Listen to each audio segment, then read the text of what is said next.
In the time before the Titans, before the gods of Olympus, a great battle was waged. Hello there, Sir from 17 once again. This is my God of War Ascension Titan difficulty video walkthrough. This is the Foot of Apollo, and this is moving towards the harder sections of the game. So anybody who's been thinking it's a cakewalk so far is going to be enjoying, hopefully, the challenge that is about to commence. Judging by a lot of the comments I receive on YouTube, there are a lot of people that care not for challenge and try to do things the easiest way possible, which I really don't understand, but at the same time, I make walkthroughs that help people do that, so I'm pretty much the culprit to that mentality, which is an interesting study. But I had some really funny comments today of people who are just absolute randoms to the channel, don't understand it, don't really want them on it. It's just so funny. You know, interesting morning when the first guy is asking to find a walkthrough that doesn't have talking over it because it makes it sound like a game show rather than an actual walkthrough. You know, when he could have spent that time finding a different walkthrough instead of pointing out the things he doesn't like about mine. There's another scientist for you right there. And being called a chauvinist by an oversensitive female is always a good situation. Even though I come from a family of pretty much all girls, and just because I have a preference for playing as men in video games clearly makes me against women. You know, I can literally feel the oppression of my girlfriend. I don't know how she copes. But aside from YouTube fucking morons, we are back in the capable hands of Kratos, the god of war. And this is a fight with harpies and the Amazonian lady. And no doubt she has a much more appropriate name than, you know, the Amazonian lady or the female Sub-Zero or the random character that fell out of a beat-em-up. But here she is, and she's actually not that difficult to kill. You can do various things to beat her up, but I get beat up in this fight for no real reason other than sometimes I'm just very shit at this game. So you can use the spam throw to throw the harpies at her. The only problem with it is one of the tweaks from Ascension to the previous God of Wars is the fidelity of the throw. The throw just is not as useful as it used to be because there's more, you know, there's less invulnerability frames in certain areas, and there's also a couple more recovery frames, it seems, and the amount of times I've been grabbed in between throws like that, even though that wasn't a throw, and, you know, and attacked and just taken damage in a scenario where I wouldn't normally is a lot higher on this game. Also, the throw misses because the auto-aim is nowhere near as consistent, and it's definitely one of the things that they've changed that I really don't like. But you've just got to bear with it, you've just got to, you know, take it as best as you can, and once you get rid of the harpies, they just seem to keep coming back. Like, probably the best way to beat this lady is either to knock her off or to parry her, and I don't think parrying her is very difficult. I don't think I'm going to do it on this fight. And on Titan she's had quite the life increase, so she definitely takes a beating, and you want to keep her as close to you as possible because when she's at a distance she throws spears, she jumps up on the harpies and starts doing interesting things.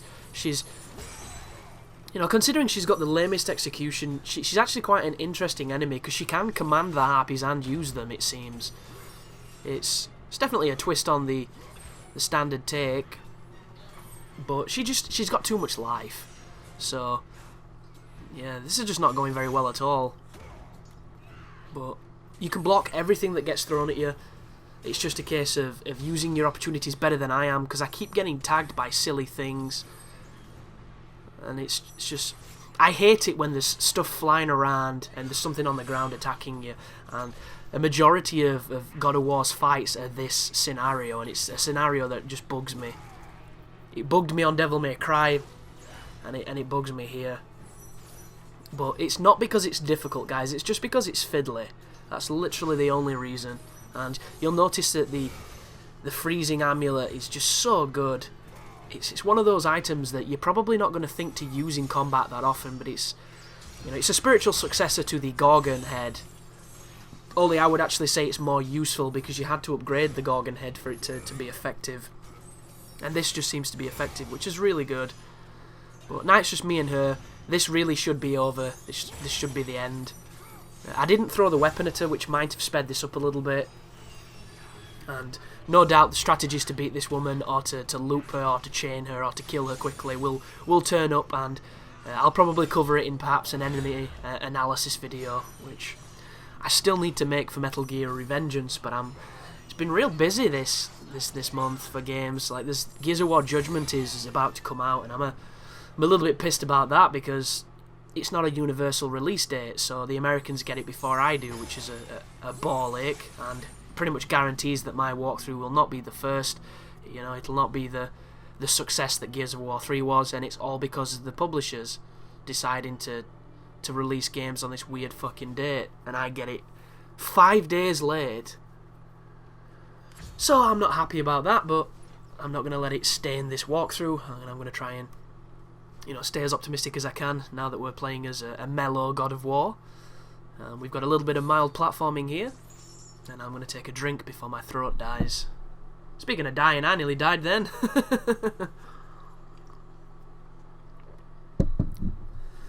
But you're probably not going to be seeing this guide as swiftly as I would like. It's nothing to do with me, folks. It's literally YouTube and its copyright policies. It's just absolutely insane. These random fucking companies are just like, oh, you can't have this is ours. Just pop up all the time.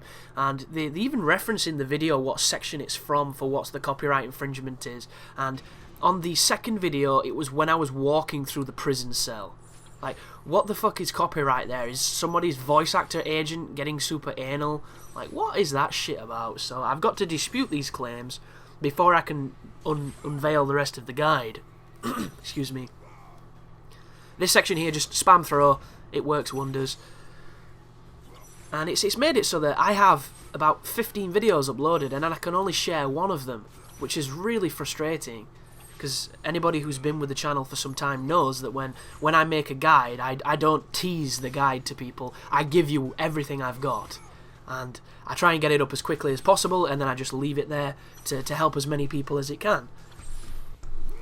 And I'm well aware it's not the smartest way to work, because when you do, you know, a bukkake torrent of videos like that, they don't get the views they would get if you uploaded them individually, sequentially over a space of time. But, you know, I didn't start this channel to be about views, as much as I love seeing high numbers and I like seeing people enjoying the content. You know, I started it because I've always wanted to capture gameplay on games and make guides, and you know, the main motivation for the guides is to help as many people as possible who are struggling. It's never been about bolstering ego. It's never been about, you know, showing people the optimum performance on a title. It's just been about that average Joe who's struggling on a section, who turns on YouTube to try and find some help and gets exactly what he's looking for. And you know, I think that's important. That simplicity. But here is a terrible fight. It's two sirens, the lightning spamming sirens, and as I've mentioned previously, I still don't have a great strategy against fighting two of them. What I would say is if you've got magic, don't be afraid to use it, because it just makes these so much more manageable, and it's all because of that ground attack that they do. It hits 3 times, both of them can do it at the same time, and it gets to the point where all you're doing is evading. You're spending so much time evading that you don't get an opening to attack, and it's dangerous because it really hurts if it catches you. It stuns you, setting you up to receive even more damage, and it means that this enemy right now is harder than most bosses on this game. And that sounds ridiculous, but it's true. Like, these two sirens at the same time are more difficult than 90% of the fights in this game, just because they're so aggressive, they're so spammy, and there doesn't seem to be an effective way to stun them outside of, you know, juggling them with the Prometheus, the plume of Prometheus, or magic spamming, or freezing, because I should be freezing one and attacking the other, which I've just done there, but as you can see, this fight's going real rough. Real rough. I tried to hit her with the Prometheus, it doesn't work at all, but she's dead, so I'm going to try and finish her off. And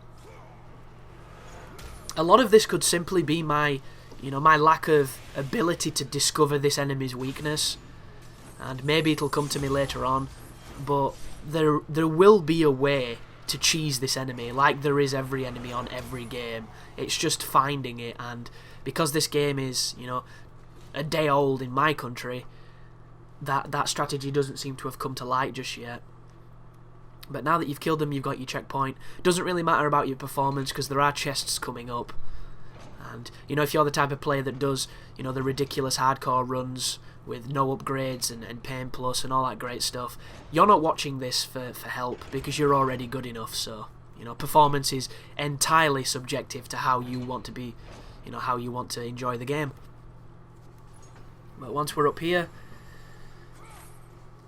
I thought that was a switch, and I tried pressing it, but no dice. Instead, there's a glowing thing to my left just there. But I'm coming over here because there is a chest. There's always a sneaky chest.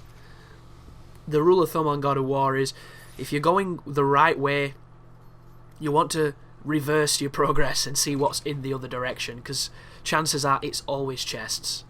You know, you're never going to use two paths to get to the same place, because this game is very linear like that. And I fell down here, and this is me highlighting how shit the jump is on this game and how shit Kratos is at jumping, which is ironic, because wasn't it in the very first game where he stepped off a cliff? He was practically a champion freefaller, but he can't jump for toffee, which is kind of funny.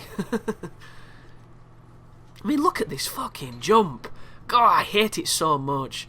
I really do. It's just so unnecessary. Why would you give him such a limp jump? This guy is essentially a god killer, you know? He's got a goatee, for Christ's sake. Cut him some slack. But there is the platform that's going to allow us to jump up this section, because, you know, the aforementioned really piss-poor jumping skills of this Spartan. But here is an interesting bit of traversal.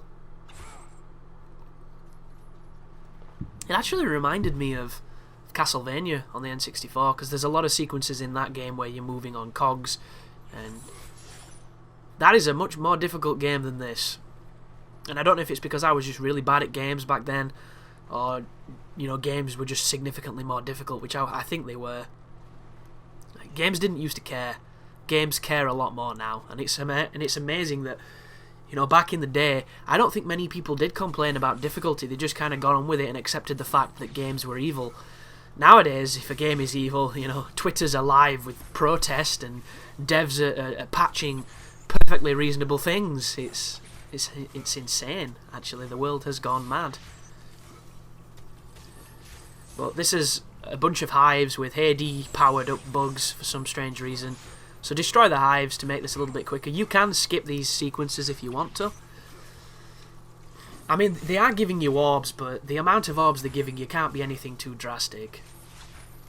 You'll notice I'm sitting on a stockpile of 10,000 because I need 25,000 to get max blades of awesomeness.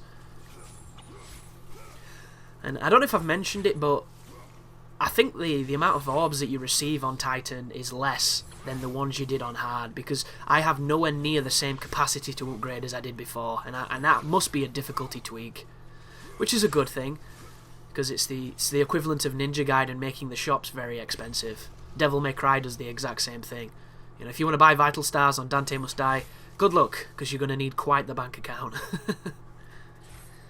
But on Devil May Cry, at least, you don't need Vital Stars.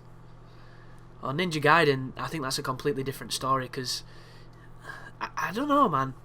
You know, every Ninja Gaiden player that I know who's really good at that game thinks Devil May Cry is hard.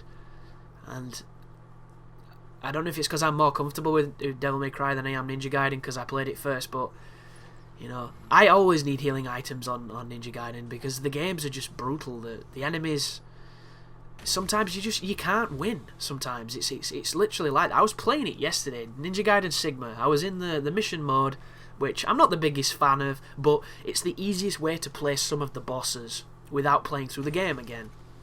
And I was taking on Spirit Doku. And anybody who's never played this game, Spirit Doku is essentially this big blue ghost with a giant sword who's extremely cheap because he's got so many grabs, and the grabs heal him, which is always a fun mechanic. And he's backed up by ghost fish, and you're probably thinking, what the hell's a ghost fish? Well, it's exactly what it sounds like. It is a floating fish that gets on you and it freezes you, and they're a nuisance, and there's tons of them. But the cool thing is you can use their essence to attack the boss. And I should really talk about the centaur that's about to charge me. This enemy is nowhere near as dangerous as they used to be. If you get distance from him, he will charge you like that. Hold your block, wait for the quick time event and press it. Don't even attack, because you can sometimes mess them up by attacking.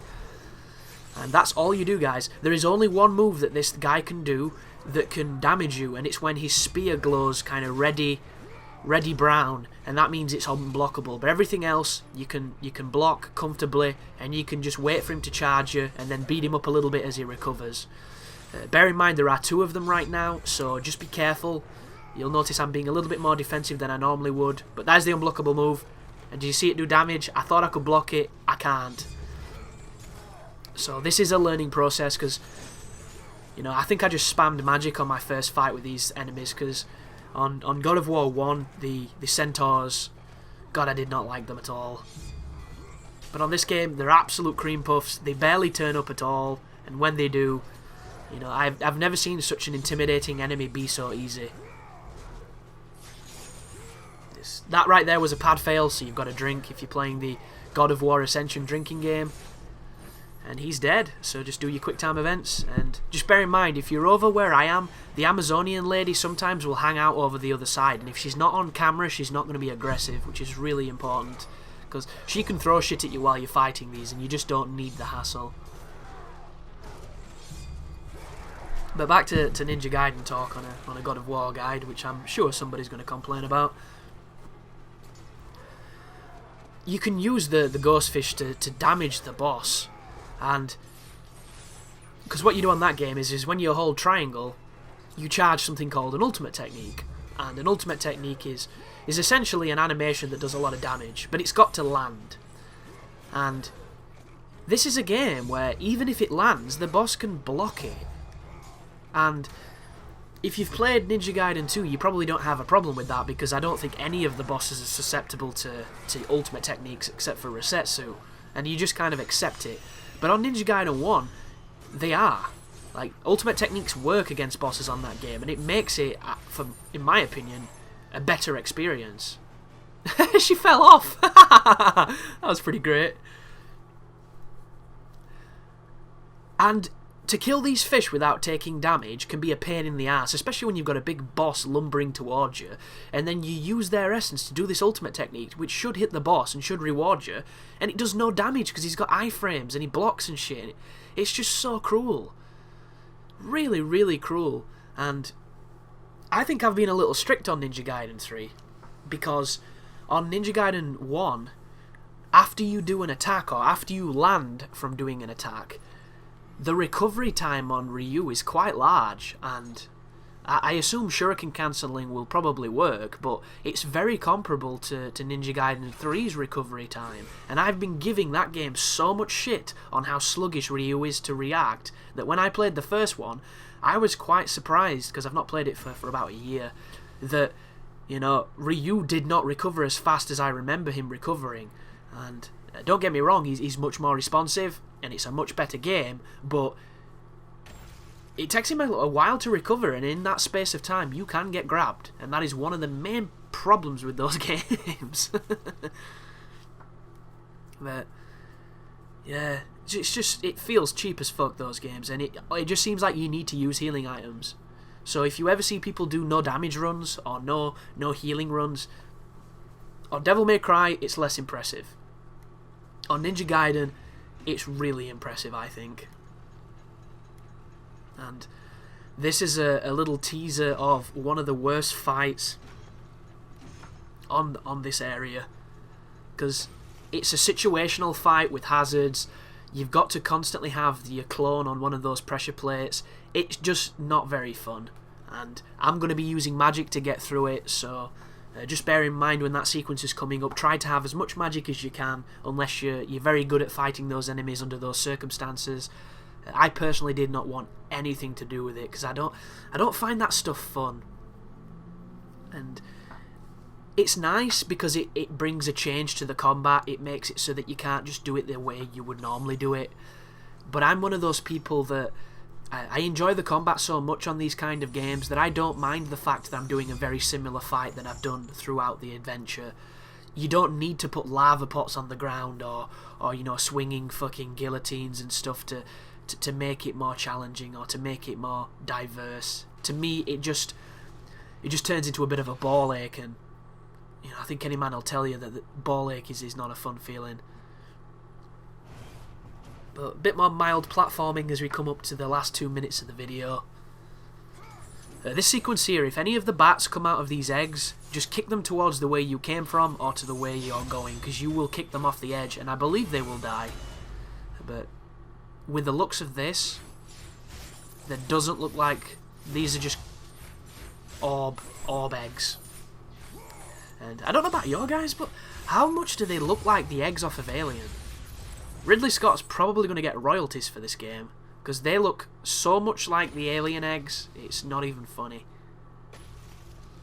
And I know, you know, eggs all kind of look very similar, but it's still, you know, they might not have the rights on ugly looking eggs, but they look damn similar.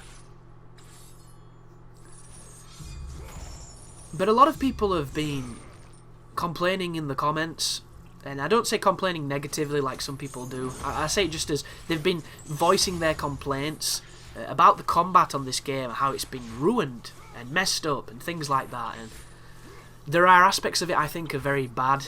There are bad choices, but are bold, because, you know, no other God of War that's come out has really changed the formula as much as this one. And it might only be subtle to some people, but to people who have played these games for a long time, it is quite drastic.